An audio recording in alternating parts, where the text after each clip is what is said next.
Article 1. This is the foundational diplomatic article of the treaty. Article 1 commits all member states to settle any international dispute they are involved in by peaceful means, in accordance with the Charter of the United Nations. It establishes that NATO is, first and foremost, a defensive alliance dedicated to preserving peace, not starting wars. Article 2. This is often called the political article of the treaty. Article 2 commits the member states to more than just military defense. It requires them to strengthen their free institutions, to promote conditions of stability and well-being, and to encourage economic collaboration. It establishes that NATO is not just a military alliance, but a political community of democracies bound by shared values. Article 3. This is the self-help and mutual aid article. It requires allies to maintain and develop the capacity to resist armed attack. But NATO's spending targets come from later political commitments, not from Article 3 itself. Article 3 states that all members, separately and jointly, must maintain and develop their individual and collective capacity to resist armed attack. In simple terms, every member has a duty to be strong enough to defend itself first, so that the burden does not fall entirely on the other allies. Article 4. This is the emergency meeting button. Article 4 allows any member state to call for a full consultation of the North Atlantic Council if they feel their territorial integrity, political independence, or security is threatened. It does not guarantee a military response, but it forces the entire alliance to formally address the threat. This article has been invoked several times in NATO's history, for example, by Turkey in response to the war in Syria on its border. Article 5. This is the core of the NATO alliance. Article 5 establishes the principle of collective defense. An armed attack against one or more NATO members in Europe or North America is considered an attack against them all. In response, each ally agrees to take whatever action it deems necessary, including the use of armed force, to restore and maintain the security of the North Atlantic area. Although this commitment is central to NATO's credibility, Article 5 has been invoked only once in NATO's history, in response to the terrorist attacks against the United States on September 11, 2001. NATO allies then provided direct support, including the deployment of AWACS surveillance aircraft to help patrol U.S. airspace, showing that the Mutual Defense Pledge was not merely symbolic. Article 6. This is the MAP article that defines exactly where an attack must occur for Article 5 to be triggered.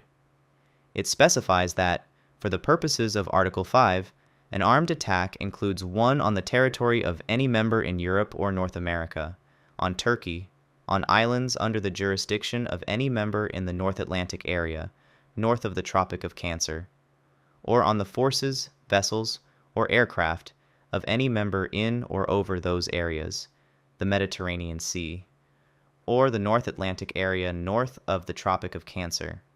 This is why an attack on a U.S. state like Hawaii, or a territory like Guam, would technically not be an Article 5 event, as they are in the Pacific Ocean.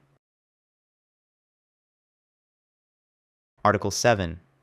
This article clarifies that the NATO treaty does not affect the rights and obligations of members under the Charter of the United Nations, or the primary responsibility of the UN Security Council for maintaining international peace and security.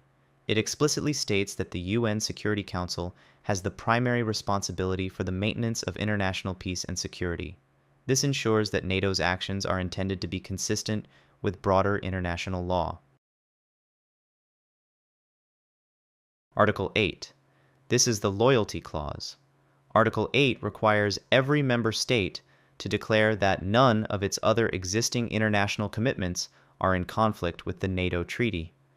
It also obligates them not to enter into any new international agreement that would contradict the treaty. This ensures that a member state cannot simultaneously be part of another alliance whose obligations would undermine their commitment to NATO. Article 9.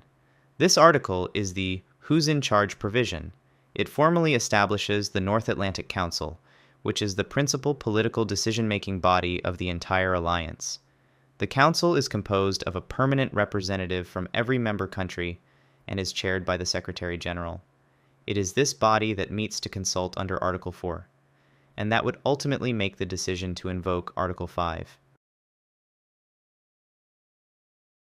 Article 10. This is the article that allows NATO to expand. Article 10 states that the Allies may, by unanimous agreement, invite any other European state in a position to further the principles of the treaty to join. This open-door policy is the mechanism through which former Warsaw Pact countries joined the alliance after the Cold War, and it is the article that is central to the modern controversies surrounding the membership of countries like Ukraine and the recent accessions of Finland and Sweden. Article 11. This is the How It Becomes Law article. Article 11 specifies that the treaty must be ratified by all signatory states according to their own constitutional processes. For example, in the United States, this means receiving the advice and consent of the Senate. Under Article 11, the treaty was to enter into force once a majority of the signatories, including Belgium, Canada, France, Luxembourg, the Netherlands, the United Kingdom, and the United States, had deposited their instruments of ratification with the United States government. In fact, it entered into force on August 24, 1949, after all signatory states had done so. Article 12. This is the Update Clause. Article 12 allows the member states, after the treaty has been in force for 10 years, or at any time thereafter, to consult together for the purpose of reviewing the treaty if any of them so requests.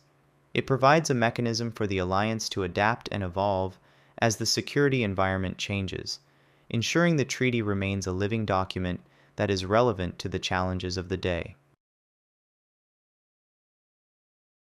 Article 13. This is the Exit Clause of the treaty. Article 13 states that after the treaty has been in force for 20 years, any member may choose to leave the alliance. To do so, they must give a 1-year notice to the United States government, which is the official depository of the treaty. While no country has ever fully withdrawn from NATO, this article provides the legal mechanism for doing so. Article 14. This is the final housekeeping article.